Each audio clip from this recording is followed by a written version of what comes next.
বাগেরহাটের ফকিরহাট থেকে সারাদিনের ভোটের চিত্র ও ফলাফল গণনার খবর জানাতে যুক্ত হচ্ছেন সহকর্মী সানি মৃধা। সানি, ভোট গণনা শুরু হয়েছে কিনা আর সারাদিনের ভোট কেমন হলো জানাবেন বিস্তারিত। সাহাব, আপনাকে বলি যে মাত্র ৫ মিনিট আগে বহুল প্রতীক্ষিত ভোট গ্রহণ কিন্তু শেষ হয়ে গেছে। অর্থাৎ সকাল 7:30 থেকে বিকেল 4:30 পর্যন্ত যে দিনব্যাপী জাতীয় সংসদ নির্বাচনের ভোট গ্রহণ চলছিল সেটি আনুষ্ঠানিকভাবে শেষ।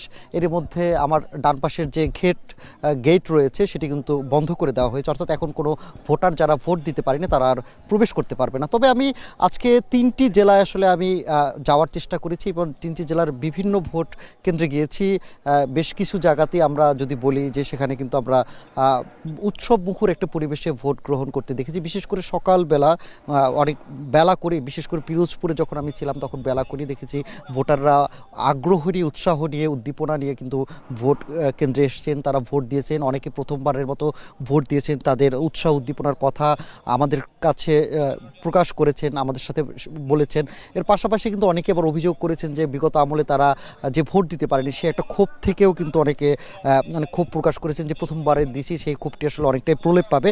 তবে যদি আমি বিশেষ করে বলি, আমরা সবশেষ এই বাগেরহাটে এসে কিন্তু আমি 3টি ভোট কেন্দ্রে আমি গিয়েছিলাম। সেখানে 3টিতে আমরা দেখেছি যে প্রায় 50% বা 60%-এর উপরে ভোট গ্রহণ হয়েছে বা ভোট দিয়েছেন ভোটাররা। বিশেষ করে আমি যে ফকিরহাটের যে শিরিন হক পাইলট প্রাথমিক বিদ্যালয়ে যে ভোট কেন্দ্রে আছি সেখানেও 50-এর উপরে, পাশেরটিতে 60-এর উপরে ভোট গ্রহণ হয়েছে।